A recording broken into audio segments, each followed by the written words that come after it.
തൃശൂരിൽ മദ്യപാനത്തെ തുടർന്നുണ്ടായ വാക്ക് തർക്കത്തിൽ യുവാവിനെ കുത്തിക്കൊന്നു. എടത്തിരുത്തി സ്വദേശി അനീഷാണ് കൊല്ലപ്പെട്ടത്. കൂടുതൽ വിവരങ്ങൾ MS ലിഷോയ് നൽകും. ലിഷോയ്, വാക്കുതർക്കം കയ്യാങ്കളിയിൽ കലാശിച്ചു, അത് പിന്നീട് കൊലപാതകമായി. എന്താണ് സംഭവിച്ചത്? പ്രതിയെക്കുറിച്ച് എന്തെങ്കിലും വിവരം ലഭിച്ചോ? മദ്യപാനത്തെ തുടർന്നുള്ള തർക്കമാണ് ഈ ഒരു കൊലപാതകത്തിന് പിന്നിൽ എന്നുള്ളതാണ് പോലീസ് നൽകുന്ന പ്രാഥമികമായ വിവരം. അതായത് ഇരുവരും തമ്മിൽ ഇന്ന് വൈകുന്നേരത്തോടു കൂടി, അതായത് ഈ കൊല്ലപ്പെട്ട അനീഷും അതുപോലെ തന്നെ കൊലപ്പെടുത്തിയ അനൂപും ഒന്നിച്ച് മദ്യപിക്കുകയായിരുന്നു. അതിനിടയിൽ ഒരു തർക്കമുണ്ടായി. ആ തർക്കം പിന്നീട് വലിയൊരു സംഘർഷത്തിലേക്കും കൊലപാതകത്തിലേക്കും കലാശിക്കുകയായിരുന്നു. എടത്തിരുത്തിയിൽ ഉള്ള അനീഷിന്റെ വീടിന് പരിസരത്ത് വെച്ചാണ് ഇവർ മദ്യപിച്ചിരുന്നത്.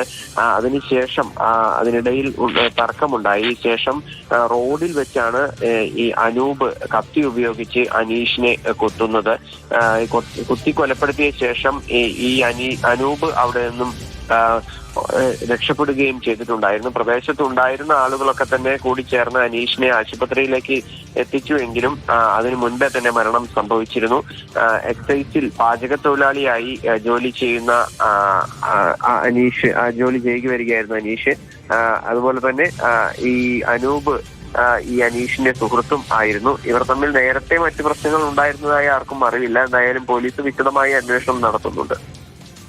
ശരി, വാക്കുതർക്കത്തിന് പിന്നാലെയാണ് കൊലപാതകം സംഭവിച്ചത്. ഇരുവരും മദ്യപിച്ചതിന് ശേഷമായിരുന്നു വാക്കുതർക്കം. അത് പിന്നീട് കൊലപാതകത്തിലേക്ക് എത്തുകയായിരുന്നു. പ്രതി ഒളിവിലാണ്. MS ലിഷോയാണ് വിവരങ്ങൾ പങ്കുവച്ചത്.